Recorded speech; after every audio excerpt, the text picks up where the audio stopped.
Здравейте, приятели!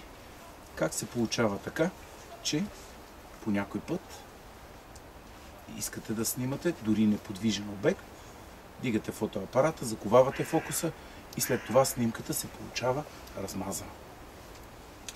Има няколко фактора, които влияят върху това снимките ви да излизат чисти и ясни. Тези фактори всичките са свързани с скоростта. И така, нека разберем кой е първия фактор. Първият фактор е потрепването на самата камера. Дори да снимате неподвижен обект, ръцете ви лекичко могат да потрепнат и съответно снимката ви да излезне размазана. Затова правилото при снимане е следното. Ако работите с обектив 50 мм, скоростта ви не бива да пада под 1/50 от секундата. Ако работите с обектив 100 мм, скоростта ви естествено не бива да пада под 1/100 от секундата. Така ще избегнете потрепването на камерата и ще можете да правите чисти и ясни снимки.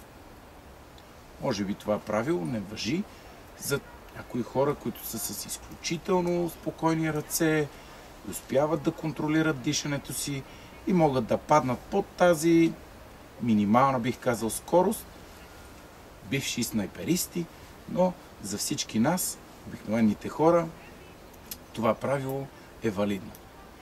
Така, кой е другия фактор, който може да повлияе на това снимките ви да излезнат леко размазани или пък повече размазани? Така, това е движението на обекта пред камерата. Не на самата камера вече, а на обекта пред камерата. Ето, например, вчера бях на детски спортен празник, където снимах сина си.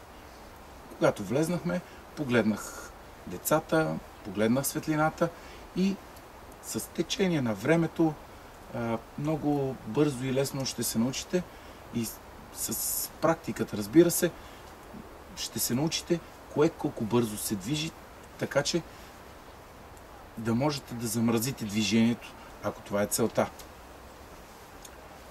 Включих фотоапарата на една 125 от секундата.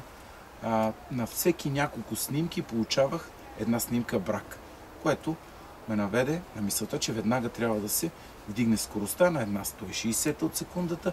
Така нямах вече нито една снимка, която да е размазана или неясна. Ако това видео ви е било полезно или ви е харесало по някакъв начин, гласувайте, дайте по един палец, абонирайте се за канала, задавайте въпроси и коментирайте. Ще ми бъде много интересно да разбера какви теми ви вълнуват, за да може да направим епизод или клипче по тези въпроси. Аз съм Румен Чакъров от Румен Чакъров фотографи. Благодаря ви!